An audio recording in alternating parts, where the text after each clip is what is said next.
still going bananas. We talked about it for about half an hour this morning as well. Yeah, he's laughing now because he's gone down that road as well. Like, what is your idyllic MMO look like? And I was like, fuck. Fuck. Because there's so many lessons that have been learned. And I'm really interested to see what Riot does with it. And Ashes of Creation. Like, a lot of lessons and stuff have been learned about MMO design and how people actually react to things. I've got a good example I can show you, actually. It's how... Especially since MMOs became mainstream.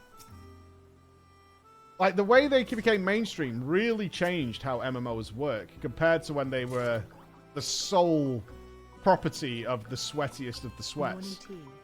Right? We got any EverQuest gamers out there? I bet we have. Who remembers what it was like way back in the day? Who remembers what it was back? Yuppers! Yuppers! We got some EverQuest gamers who were there in the foundations of these things. Ultima Online. Original RuneScape. It was stupid. I don't think this video is not coming out for 2 weeks, so I think we can have a little look at this. But one of the jobs for our lovely Bex here isn't simply to troll me. What she actually does is a ton of research on larger project videos that we're doing. In fact, she spoke to several members of the community about various MMOs, so thank you to those. You know who you are. You know who you are. But she was showing me the WoW diary from the perspective of people... Oh, before we go into this, let me ask you this question. What is the idyllic length of a dungeon in an MMO? What is the idyllic length of a dungeon in an MMO? 15 minutes, 15 to 20 minutes, 15 to 20. Okay. 15 to 20, 10 minutes, 15 to 30 minutes. Okay. Now, EverQuest gamers, original WoW gamers, this question is for you. I am talking original WoW players. I'm talking pre-Scarlet Monastery players. Are you part of that crew? That noble house? What was the idyllic length of a dungeon in 2004? An hour plus? 2 hours? 2 hours? Yes. Okay, so that was from the sweaties. If I was to base it on my Neocron days, my ideal dungeon length is about 4 hours. Because that's how I did my dungeons back then. But the dungeons were very different, so they were just outdoor areas that basically like a WoW world boss where you just rocked up, said invite, and joined a crew of people, and then just AoE'd shit for like 4 or 5 hours. But that's what I would do with my Saturdays. That would what we do after I finished work. After I finished school, as it was back then, is I would just rock up, say inv and AoE for shit. 5-hour Blackrock Depths. Right, so... We can see in the modern audience, the more modern-eyed audience, and I actually agree with this, the ideal dungeon length is about, I would say about 20 minutes. 15 to 20 minutes. But that's not how it started all the way back then. So does anybody recognize what dungeon this is? Now, I know it's very low res. That's unfortunate. But does anybody know which dungeon this is? Oh, God, it says it on the side. Never mind. I didn't realize it actually fucking said it. But this is Wailing Caverns. So... This is from the point of view of the guy who created the Wailing Caverns. And you can zoom in on it. Yeah, this is me zoomed in, though. It's still very low res, though, as you can see. So, this is the original Wailing Caverns design. Anybody who's ever done Wailing Caverns, which is a relatively low-level dungeon in World of Warcraft's Barrens Zone, will know this is not what Wailing Caverns look like. And their original idea was that it was too small. And you could never have a dungeon too big. So now we're going back to, like, this is 2003. It can never be too big. So they said it needs to be way bigger. So he was like, oh, okay. Fine. Adds more to it. Bigger. Okay. So he adds the side wings to it. Bigger. And then he adds on a full-on fucking maze until we get to the actual Wailing Caverns as we know it today. Now, How many people, let's be honest here, and I will include myself in this, have been lost inside Wailing Caverns? Like, actually lost. And can't find wherever the fuck anybody is. Most people, right? So this is madness. This is absolute ludicrousy. And most people are au fait with the infamous jump that exists in Wailing Caverns, where you have to physically jump over a gap in the road to go up to the top, and people fail it and have to run all the way back around Wailing Caverns in a maze in order to get up. Okay, so we're all pretty familiar with this. Yet, Wailing Caverns is a surprisingly popular dungeon. People got used to it. I farmed the shit out of it when WoW Vanilla came out. So let's look at this. Images provided courtesy of Blizzard. So let's look at some mindsets here. So this is Jeff Kaplan. There is no such thing as a dungeon that's too big. When in doubt, make it bigger. Do we agree with that today? Do we agree with that today? No. No, we don't. In general, no, we don't. Like, dungeons could be just way too big. And it also comes down to what the fuck is in the dungeon? What is the dungeon about? Is it big for the sake of being big? Should it be smaller? Questions like that start coming up. The growing pains of the Wailing Caverns. When Chris first described the Wailing Caverns as a cave with dinosaurs running around, that was all the lore I really needed to hear. Because I loved caves, and I couldn't wait to build one. So I borrowed memories of cave tours I'd taken on family vacations. My personal goal was to create the first convincing cave for a computer game. The actual process of creating every single stalactite and stalagmite was tedious, but everyone seemed pleased once Stu Rose finished painting textures for it. Alan Adam loved how the Wailing Caverns looked, but surprised me when he put the instance at the end of the final big room instead of the front entrance. So, this is another thing that happens. If you've done Wailing Caverns is not at the start of the cave system of the Wailing Caverns. The Wailing Caverns dungeon is actually at the back of the Wailing Caverns cave system. Now, there was an idea here. We'll keep reading through this. So, if you've never done it and you're a Final Fantasy XIV only player or whatever, or you've never played WoW, is you actually have to go through a whole series of caves with have elite monsters in them.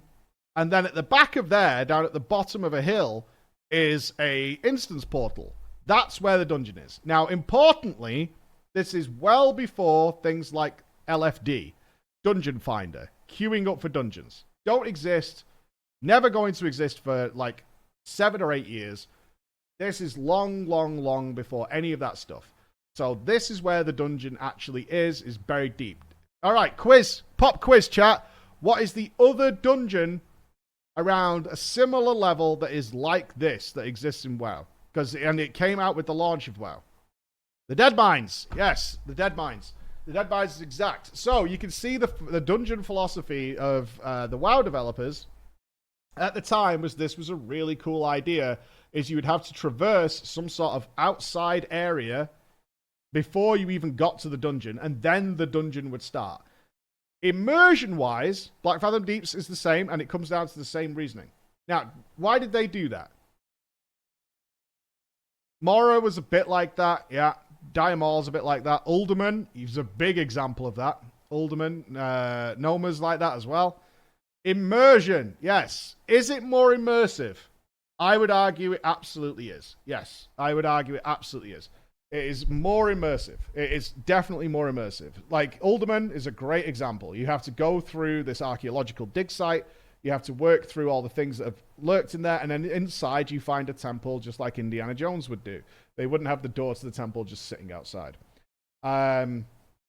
Okay, there is another reason for this, though. There's another reason they did this, right? There's another reason. This is how they believed you would find your groups. Because there's no LFD. They believed that by providing quests that would take you to the outside area, right? So the area you need to clear on the outside, that you would naturally bump into people who were of a similar level and on the same quests, and that is how you would find people to be part of your group. Yes, Trooper is correct. There is a logic behind that. It's actually a very sound logic. Except players have an overriding inbuilt system, and it's called being efficient as possible. Being efficient as possible. And when that happens, the idea of hoping to stumble into players randomly that also make up the holy trinity of a tank healer and 3 DPS, or tank healer 2 DPS and something like that, just doesn't work. Like, it doesn't practically work. But you remember, these devs came from where all the dungeons were outdoor. They weren't instanced. They were outdoor areas where you would just turn up and say invite, and you would naturally find groups of people doing stuff. So it made logical sense to them. There was a logic behind it. It did make sense. It's just in practicality terms, it was far easier to stand in a major city, spam trade chat, get your group, and then go down to the dungeon and ignore everything. Guild Wars 2 had this issue with its dungeon system as well, is people just turbocharged, ran past everything, and ran inside the dungeon as quickly as possible and ignored the immersion factor and the idea of bumping into anybody. So, kind of cool how the players dictated how this kind of cool idea just wouldn't work. I couldn't believe it. After months of work, the instance section hadn't even been started. Why wouldn't we just put the instance line out front when players entered the dungeon? I asked Alan incredulously. I want people to get the flavor of it before they commit to crossing the instance line, Alan explained. People searching for groups can just go there, kill things in the big common room, so that's the outside area, outside the instance line, and when they fill up with 5 players, they'll all go in. His supposition described the EverQuest paradigm that seems to work just fine. Okay? So there is a logic to it, and it's also what their experience was based on. Back in the day, that's how they found groups together, is by just being in the same area. At the time, we didn't know how long it would take to kill monsters. We didn't know how many people would be on each server, so we didn't know how much content was necessary to keep the looking for group players busy. We didn't even know how long it would take to clear a dungeon, or if people cared about clearing it to reach the final boss. Without these answers, we just built things to see what felt right. Each dungeon went through its own process, and some were easier than others. Some were even scrapped. Danajan's Alderman wasn't linear. Game designers couldn't say whether or not linear layouts were good. Right. So, if you listened to Yoshi P recently, this is what inspired us to start looking into this stuff. What's Yoshi P's belief on this thing? Anybody remember? It was in a recent live letter. No, it was in a recent interview he did in a magazine. When it comes to dungeon design. Linear, non-linear. One route, gigalinear. That's Yoshi P's design. And the reason for that is players will just make it linear. Players will just make it linear. They will make it as efficient as humanly possible very, very quickly, and all the effort we put into trying to make it non-linear and have branching paths and dead ends and things that are realistic are a waste of time. So what you'll see is that every single Final Fantasy XIV dungeon is essentially a straight line. It's a corridor. But that's fine, because they build it on the back of spectacle and wonderful things happening, bombs falling from the sky, 3 distinct areas per dungeon. And they're split into very, very significant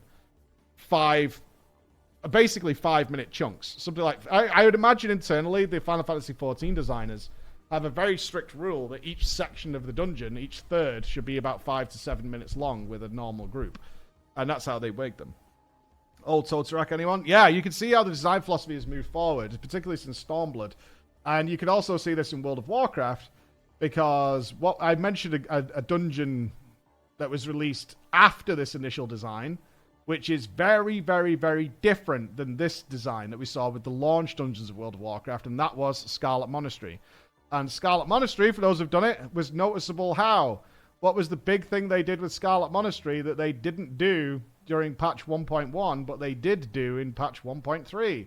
Multiple wings. They split the place into very efficient multiple wings. So they learned very, very quickly that this idea, this wonderful immersive idea that they came up with, was absolutely falling right on its arse with how players actually wanted to play the game. Each dungeon went through its own process, and some were easier than others. Danajan's Alderman wasn't linear. Game designers couldn't say whether or not linear layouts were good. So its quests required multiple visits. Anybody suffered through this? Where if you could, there was a quest line in Alderman that required you to go back to the place afterwards And it was hell. That quest sat in my fucking quest log forever. I hated it. Yes, players fucking hated it. They hated it. They'd done the dungeon. They'd out-leveled that dungeon by that point. That was what was doing. Nobody would go there. It was out of the way. It was a pain in the ass to get to. And sometimes you needed to do it multiple fucking times. Oof. Only until Alderman was built, quested, scripted, and played by non-developers, did we learn players did not like leaving a dungeon unfinished. They wanted the full clear. So think about this from a dev mindset. They're not even sure if players are going to bother killing the last boss. How nonsensical does that sound in modern era? Can you imagine going to a dungeon, the latest dungeon, so Troya or whatever? Of course they want to finish. They didn't used to. This is based on experience. Some people didn't. And I can attest to this. During Neocron, it was considered bad form to kill the last boss of the caves that we used to farm in. It was considered bad form. So you wouldn't kill it. What you would do is aggro it, and it spawned more enemies. So you would actually try and pull it out of the room and leave it to its own devices while it constantly spawned enemies. You wouldn't finish that dungeon. You would stay there for a long time instead, because what you wanted was the XP. You wouldn't go all the way. BRD, very, very common in Blackrock Depths to not go to the last boss. Emperor runs were really few and far between in the original WoW. Not talking about in the remake, classic, vanilla, whatever. The original WoW is very, very uncommon to do an Emperor run. You would go a different way. You would ignore the Emperor completely. Many people couldn't. It wasn't worthwhile, even though it dropped an epic item. It dropped Iron Foe. But people still wouldn't go there. In hindsight, it seems obvious that our early dungeons were just way too big. But previous MMO dungeons were epic experiences, embraced by only the most hardcore of players.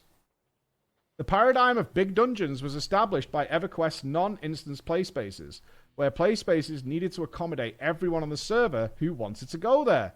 Besides, we don't want people to play through content too fast. Otherwise, they'd be done with WoW in only a couple of months.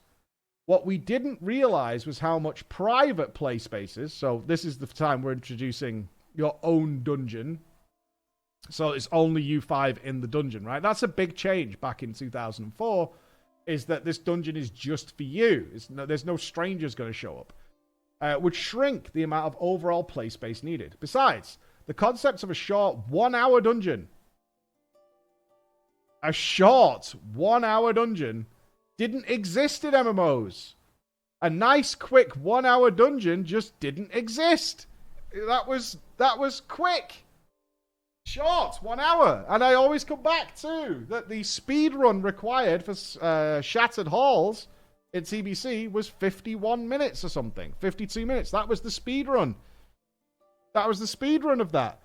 We looked at what? Oh, I bet we haven't got that video to hand, have we, Bex?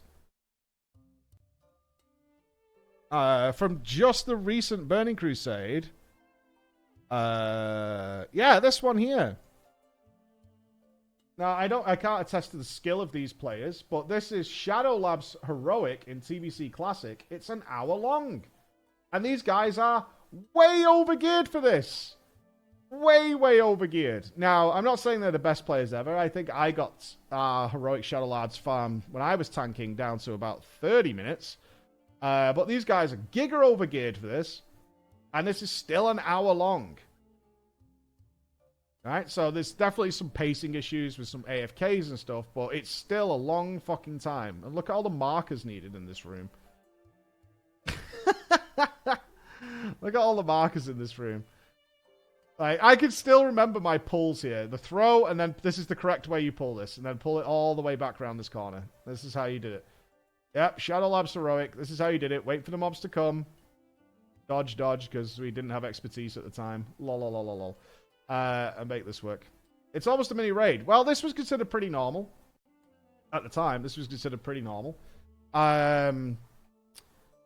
We learned only after shipping World of Warcraft that players really liked short dungeon runs. And so the Scarlet Monastery's wing approach was the direction taken by subsequent expansions. And then you can see that reflected in the later dungeons. Moradon was the same. Dire Maul was the same, divided up into chunks. The later dungeons that were added. During the second concept meeting about how to expand the Wailing Caverns, Chris said, just make a boss room like the Crone Room in the 13th Warrior. I told him I liked that idea and built it beyond a cavern with a flooded ravine. After seeing the second iteration, the game designers said it needed to be a lot bigger. I was all too happy to accommodate them. This was a long before pathing code was finished, so no one could actually test what it was like to fight monsters. I added to the layout 2 gigantic wings, but I still worried that it wasn't a lot bigger. And I put in a 4th edition, a maze. I wanted to see if there was something interesting we could discover about mazes that would enhance the gameplay experience. Spoiler alert, there wasn't. Turns out your average player does not like being stuck in a maze in a dungeon. You know what? I don't have concrete evidence of this. But I'd be wondering if any of you agree with me without me giving you a clue. When he says, just make a boss room like the Crone Room in the 13th Warrior, I told him I liked that idea and I built it beyond a cavern with a flooded ravine. Does anybody else know which bosses this is? In Wailing Caverns. Because I think I know which one it is. I'm not confirmed. The final... No, I don't think it's the final boss. Think of beyond a flooded ravine. Not the Murloc. I think it's the turtle. Yeah, I think it's the turtle. Because it's just a giant boss room beyond the flooded ravine that just has the fucking turtle in it. Okay, is it called Scum?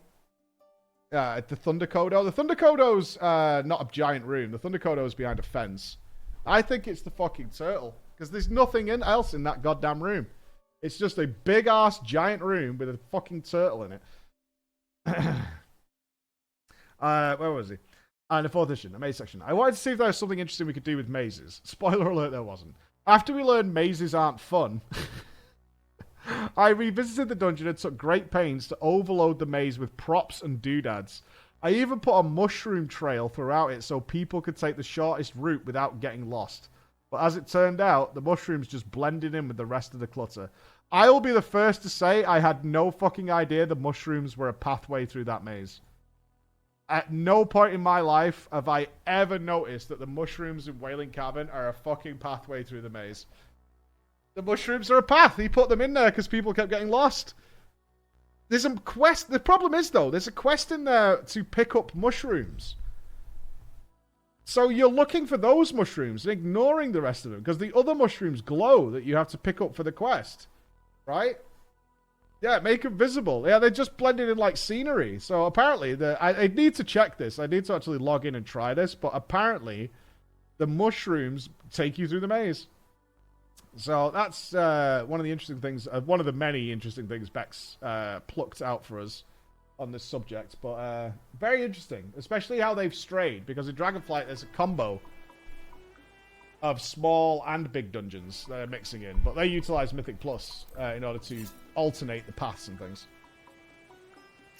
Oh god, the party can steal your quest items. Yes, you had to share them.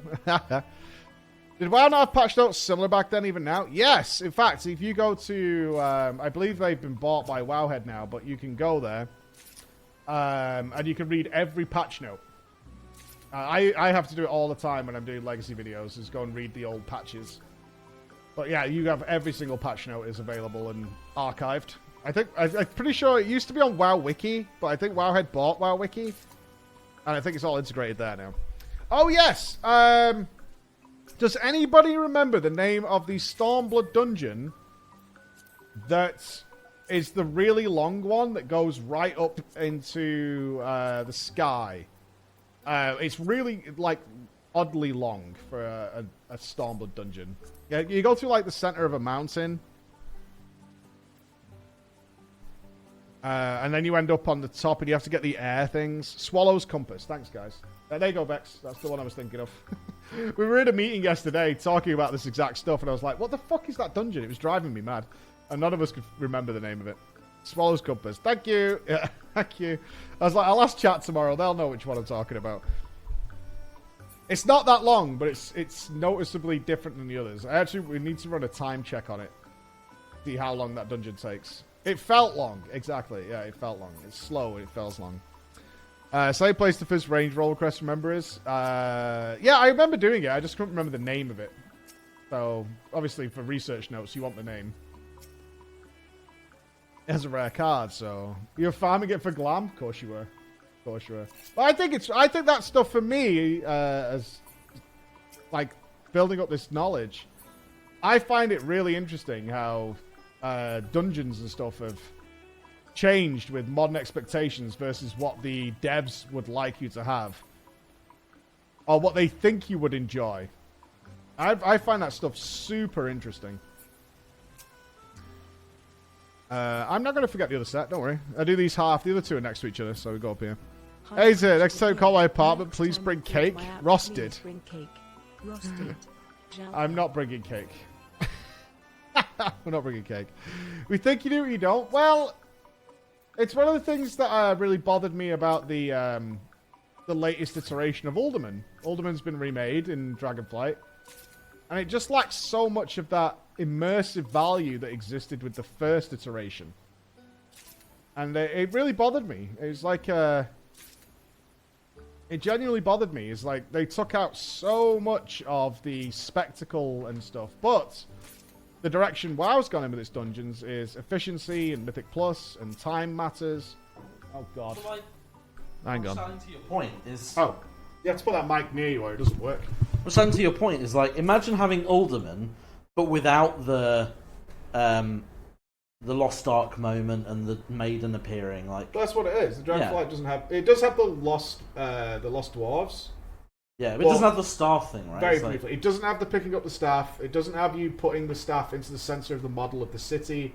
It doesn't have the light shining to open the Maiden. It doesn't have Arcadus being like trapped in stone in the middle and then it shakes out when he comes out.